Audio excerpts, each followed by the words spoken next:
مرنے کے بعد بھی اولاد سے رشتہ ٹوٹتا نہیں ماں باپ کا۔ جس طرح زندگی میں والدین کے حقوق ہیں اولاد کے ذمے، مرنے کے بعد بھی والدین کے حقوق اولاد کے ذمے واجب الادا ہوتے ہیں۔ مختلف احادیث میں ان کا ذکر موجود ہے۔ پہلا حق الصلاۃ علیہما، ان پر جنازہ پڑھنا ہے۔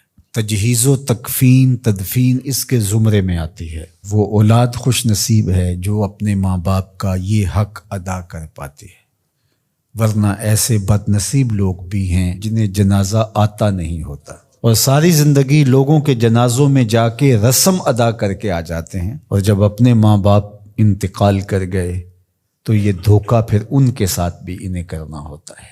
تو وہ کیا سوچ رہے ہوں گے کہ یہ ماں باپ کے مرنے کے بعد ان کا پہلا حق تھا جو ہم نے ادا نہیں کیا۔ دوسرا حق استغفار لہما، ان کے لیے بخشش کی دعا کرنا، مغفرت کی دعائیں کرنا، اے اللہ ان کی مغفرت فرما۔ تو یہ بات ذہن میں رکھیے، جس طرح باپ کی ماں کی دعائیں اولاد کے حق میں قبول ہوتی ہیں، اس طرح اولاد کی دعائیں والدین کے حق میں قبول ہوتی ہیں۔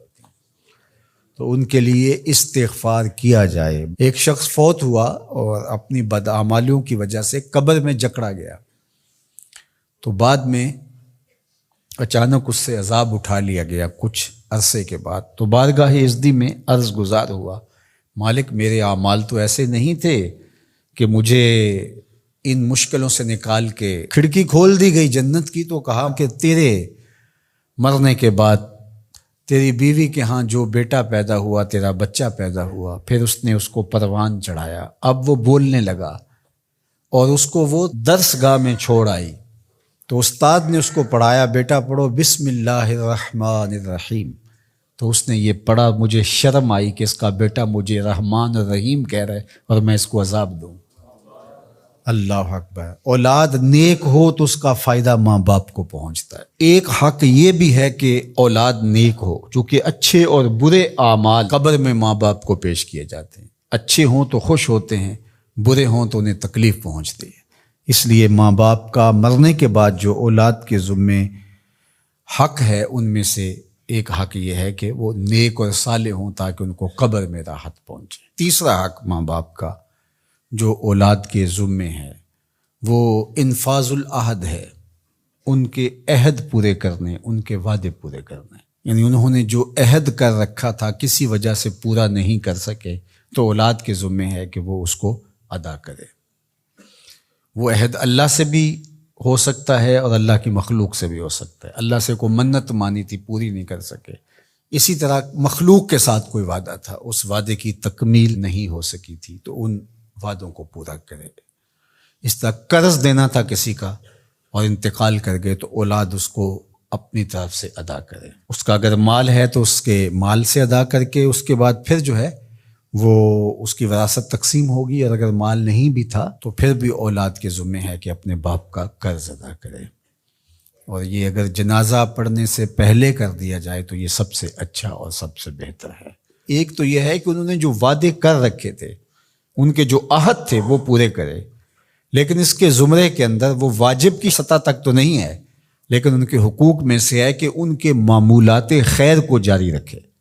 یعنی جو وہ اچھے کام کرتے تھے، غریبوں کی مدد کرتے تھے، لوگوں کو کھانا کھلاتے تھے، اپنے علاقے کی مساجد کی ذمہ داریاں لیے ہوئے تھے، مدارس کی ذمہ داریاں لیے ہوئے تھے، غرباء کے علاج معالجے کی ذمہ داریاں لیے ہوئے تھے، اس طرح اور رفاعی ذمہ داریاں اپنے ذمہ انہوں نے لے رکھی تھی، تو ان کے انتقال کے بعد اگر صلاحیت اور حالت مالی ایسی ہو تو اولاد کو اس تسلسل کو ٹوٹنے نہیں دینا چاہیے کہ یہ نہیں ہے کہ اب والد صاحب چلے گئے، ماں چلی گئی تو غریب رشتہ دار جو پردے سے ان کی مدد ہوتی تھی اور ان کے گھر کا چولہا جلتا تھا، تو ماں کے جانے کے بعد اب اولاد کہے کہ یہ آپ کا اور اس کا تعلق تھا، وہ چلی گئی تو کام ختم نہیں۔ اس معمول کو جاری رکھیں، قبر میں ماں کی روح خوش ہوگی، روح بھی خوش ہوگی، اور اس کا اجر آپ کو بھی ملے گا، اور برابر اتنا ہی اجر آپ کے ماں باپ کو بھی قبر میں ملے گا، اس لیے کہ اس کار خیر کو شروع انہوں نے کر رکھا تھا۔ تو جو معمولات خیر ہیں ماں باپ کے، ان کو جاری رکھا جائے۔ چوتھا حق ماں باپ کا مرنے کے بعد جو اولاد کے ذمے عائد ہوتا ہے وہ ہے بر الاصدقاء، حسن سلوک کرنا باپ کے دوستوں کے ساتھ اور ماں کی سہیلیوں کے ساتھ۔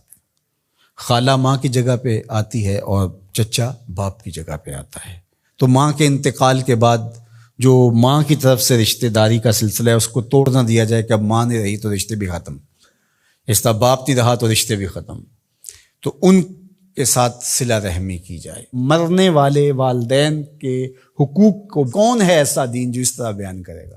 آج دنیا یورپ کی بات کرتے ہیں، وہ تو زندہ ماں باپ کو اولڈ پیپلز ہوم میں چھوڑ آتے ہیں۔ ایک ماں 10 بچوں کو پال لیتی ہے، 10 بیٹوں کو ایک باپ پالتا ہے، پھر 10 بیٹے مل کر ایک باپ کو نہیں پال سکتے۔ تو خوش نصیب ہیں وہ لوگ جو اپنے ماں باپ کی خدمت کو شعار زندگی کہتے ہیں۔